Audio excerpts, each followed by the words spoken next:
आज फिर पिताजी की चिट्ठी आई है। इस व्हाट्सएप और फ़ोन कॉल की इतनी सुविधा आने के बाद भी वो आज भी चिट्ठियाँ भेजते हैं। मेरे इतना मना करने के बाद भी वो चिट्ठियाँ भेजना नहीं भूलते। पता नहीं इस बार किससे चिट्ठी लिखवाई है।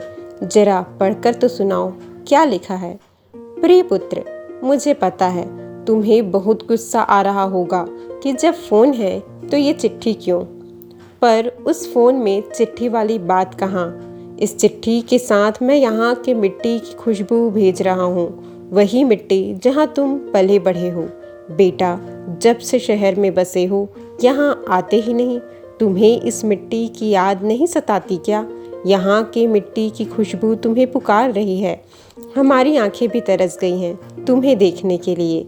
अगले हफ्ते दिवाली है, तुम आ रहे हो ना बच्चों को साथ लेकर।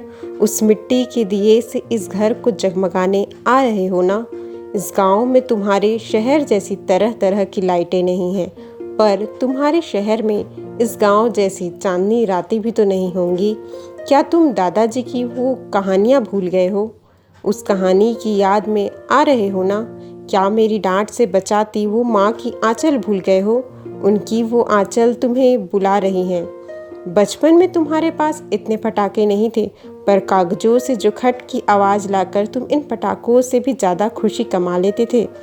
क्या तुम्हें दादाजी की पूजा की घंटी याद है। दादी के अचार की बरनी टूटने पर दादी की डांट से बचने के लिए जहाँ जा बैठते थे तुम, वो बरगद की पेड़ की छाँव याद है। यहाँ की गलियाँ अब पहले जैसे नहीं।